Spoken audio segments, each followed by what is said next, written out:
هوایي میدانونه ایران کې 319 ځانې هغې سره اسرائیلو سره 240 ارټیلري ډیر زیات دي. ایران سره 2050 توپونه او اسرائیلو سره 300. سلامونه احترامات ملګرو، خدای دې وکړي چې روغ جوړ اوسئ، روژه په خیر تېره شوې وي، د اختر نه خوند اخیستی وي او دغه وروستۍ بارانونه درته تاوان نه رسولی او خوشحاله او تندرست او صحتمند اوسئ.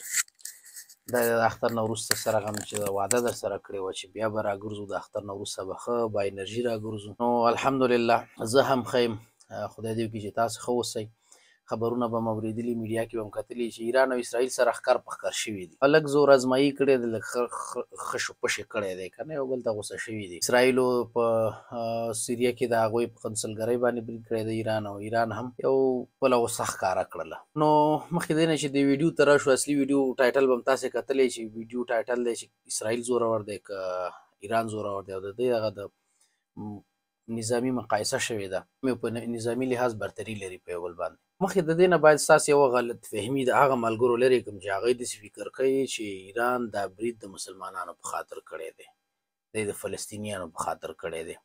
او ځینې خو لا داسې پوسټونه هم کوي فیسبوک کې، وایي د 50 خویندو یو ورور پیدا شول، یا د 52 خویندو یو ورور پیدا شو، یعنې دا نور اسلامي هېوادونه ښځې او دا ایران پکې نارینه وخت هېوادونه دا خپل ملي ګټو د ګوره ملي ګټو په نظر کې نیولو سره یو اقدام کوي، صرف خپل غرور او خپل هغه نړیوال حیثیت او هغه روب داب لري، غواړي چې دا وښیي او دا ښکاره کړي او ځان پاتې رانه ولي. په همدې خاطر یې یو حمله وکړله او دغه حملې په هغې به یې وروسته خبرې کوو. راځئ اول وګورو چې د نظامي لحاظ سره څوک څومره زورور دی، چا کې څومره زور دی، ایران زورور دی او که اسرائیلیان.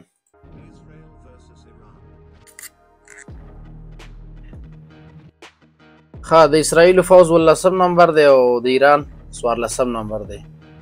پلازمینې د ایران تهران دی او د اسرائیل جیروسلیم دی که ما بیت المقدس ښیي.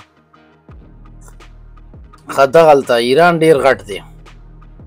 صبر چې دا ایران که چېرته مقایسه کړو د اسرائیلو سره، نو اسرائیل ټول 20,000 کیلومتره 20,900 او 10 کیلومتره مربع، یعنې زمونږ د هلمند ولایت د نیمۍ نه هم کم دی. زمونږ هلمند ولایت د 50,000 کیلومتره مربع نه زیات دی، دا د هغې نیمۍ دی. خو که ایران ته راشو نو ایران بیا 14 لکه میلیونه کیلومتره مربع، یعنې دا د افغانستان 3 چنده غټ دی. نو په مساحت کې بیا ایران ته نه ډېر مخکې دی، ډېر لوی هېواد دی ایران. اسرائیلو نفوس 9 لکه او د ایران 9 لکه.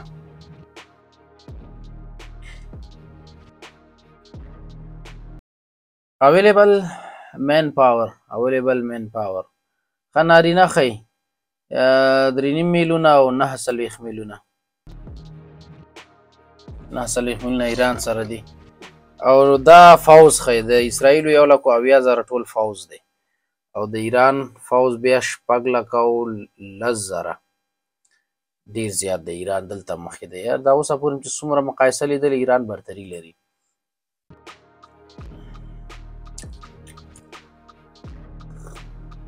ریزرو د اسرائیل زیات دي.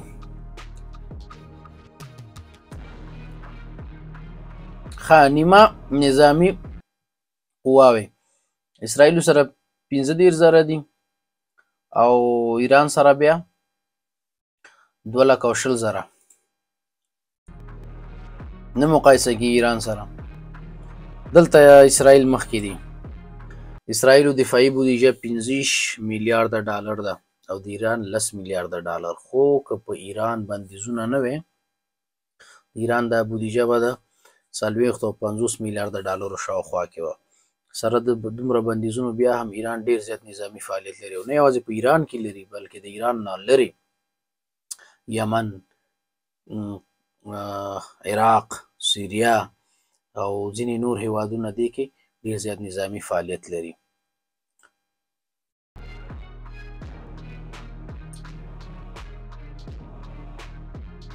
دا باراني قرضونه دي 8 میلیارده او 115 میلیارده اسرائیل. دا هغه پیسې دي چې ریزرف پیسې دي چې د افغانستان هغه 9 میلیارده ډالر چې امریکایانو قید کړي دي.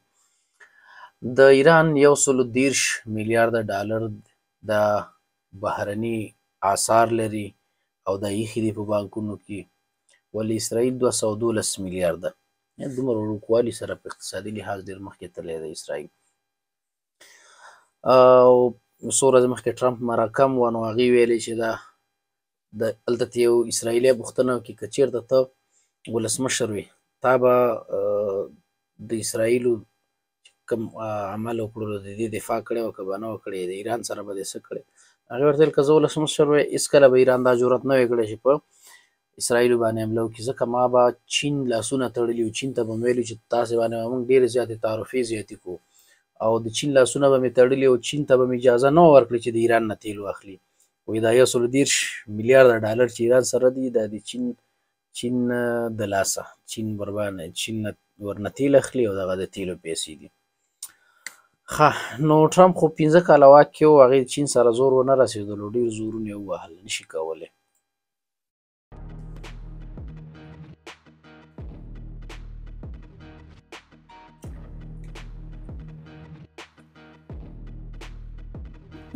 دا اتومي وسله و اسرائیل لري او اتیا دانې دي ورسره، خو ایران یې نه لري. خو زه وایم چې ایران آماده دی او که چېرته ضرورت شي کولی شي ځان وښیي. ایران د اتومي وسلې شاید ولري.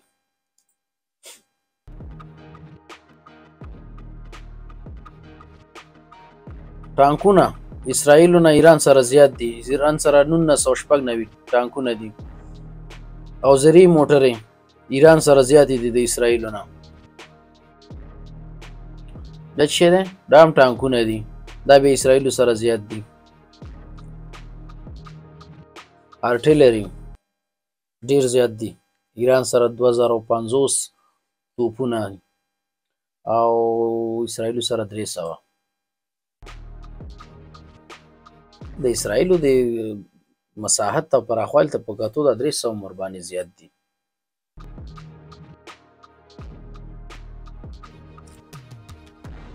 دې کې هم ایران مخکې دی.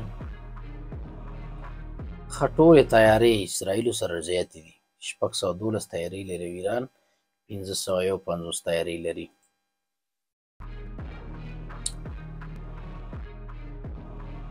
په دغه تیارو کې جیټ تیارې بیا 241 اسرائیلو سره دي او 116 ایران سره دي. خو د اسرائیلو تیارې چې دي هغې د امریکایانو نه اخیستې دي، هغه پرمختللي دي.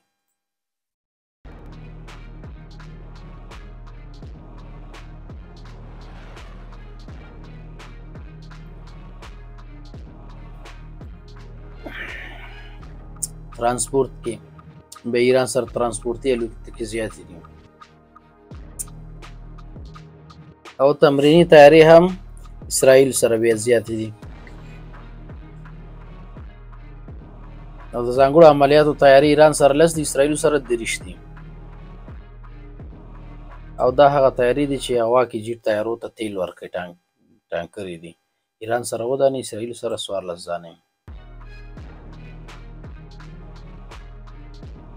هلیکاپټر ایران سره 109 او اسرائیلو سره 146. او دا هغه اټیک هلیکاپټرې دي، ایران سره کم وي. او اوس بحري قواو ترازونو، بحري قواو کې ایران بیا مخکې دی، 101 بیړۍ لري او اسرائیل 80. دواړو سره هغه کښتۍ نشته دی چې جیټ تیارې ورنه جګېږي او بیا په دښمن باندې حمله کوي. دا دوی سره نشته دی. هند سره یوه دانه شته، پاکستان هم نه لري.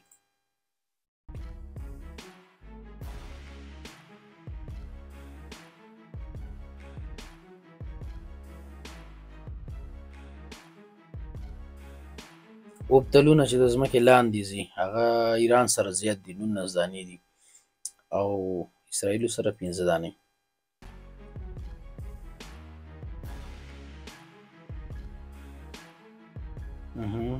دواړو سره ډسټرایر نشته، دا هم کوم ډول بیړۍ دي سمندري. ایران بیا فریګیټ ودانۍ لري او هغه یې نه لري. او دا د ګزمې کښتۍ دي، ایران سره 21 دي او اسرائیلو سره 45 دانې. هوایي میدانونه ایران کې 319 دانې، هغې سره اسرائیلو سره 42 دانې. او بندرونه اسرائیل 15 دانې لري، ایران 4 دانې لري. ښه نو چې رښتیا خبره یې هېڅ کله هم داسې فکر مه کوئ چې دوی دواړه ملکونه به سره نښلي، جنګ به کوي. زه چې په ښه او بد پوه شوی یم، زه او د مکتب د دورې نه چې خبرونه اورم بس همدا ایرانیان کله هغې ته اخطار ورکوي، کله اسرائیل ایرانیانو ته اخطار ورکوي، خو مستقیم حمله یو هم په یو بل نه کوي. دغه اوس هم چې کومه حمله کړې ده، نو د دې هم ویلي وي، امریکا ته ویلي چې موږ داسې حمله کوو، او سویس ته هم ویلي وو، ځینې هېوادونه هم خبر کړي وو او بیا داسې حمله یې کړې وه، دومره کمزورې حمله یې کړې وه چې هغه کوم بریدونه چې دوی چې کوم میزایل یې خوشې کړی وي او کوم ډرون یې خوشې کړي وو، هغه ډېر لږ په اسرائیلو کې لګېدلي وو، نور په فضا کې هغه ویشتل شوي وو. خو یو ګټه یې وکړله چې دوی خپل قابلیت ټیسټ کړلو چې زموږ رښتیا هم کولی شو حمله وکړو، هغې ځای پورې رسولی شو که نه شو رسولی. د دې تر څنګ د اسرائیلو هم لږ غوږونه تاو کړل. د اسرائیلو به زه وایم په هغه شپه باندې به یو اسرائیلي هم خوب نه وي کړی، هغه وحشت چې په دی تېر شوی دی. ټولو خلکو ته ویل شوي وو چې بیړنی حالت اعلان شوی چې زیرزمینیو لاندې ننوځئ. په ټول اسرائیل کې سایرن هغه دا رنډونه چالان شوي وو، ځانونه یې بچول او یو ویره وحشت پې تېر شولو. او د دې تر څنګ ډېر تاواني هم شو. ګورئ ما یو پوسټ ولیدلو، ایران چې کومه حمله کړې وه ټول به 50 میلیونه شاوخوا مصرف به پرې راغلی، تخمیني خبره کړه. اسرائیل چې کومه دفاع وکړه په کومه امریکایي میزایلو باندې چې د هغې دفاع وکړله، په هغې باندې 1100 میلیونه چې د 1 میلیارد ډالر نه زیات دي مصرف راغلی. او رښتیا هم جنګ ډېر زیات زور لري، جنګ ډېر زیات تاوان لري، ډېرې بودیجې ته ضرورت لري. اسرائیل بیچارګان خو د امریکا د متحده ایالاتو د کومک نه بغیر هېڅ هم نشي کولی. او بل د اسرائیلو یو بدبختي دا ده چې اسرائیلو سره شاوخوا یو ګاونډي هم جوړ نه دی، په سیمه کې ورسره هېڅوک جوړ نه دی، نه کوم متحد لري سیمه کې. که ترکیه پې اوبه بندې کړي اسرائیل خراب دي، د دې تر څنګ عربان ورباندې خپل فضایي حریم بند کړي اسرائیل خراب دي. او که داسې لږ دا ګاونډیان ځان وخوځوي او د حماس سره ملګرتیا وکړي، بیا هم اسرائیل ختم دي. شی نشته پکې، ما ته خو داسې ډېر وړوکی عمل ښکاري، سترګه مې ترې نه سوځي، خو متحدان یې ډېر زورور قوي متحدان لري. برعکس بیا فلسطین دومره قوي متحدان نه لري، ولې ایران ښه متحدان لري، چین سره ښه ملګرتیا لري او روسیې سره ښه ملګرتیا لري، نور ملګري هم لري.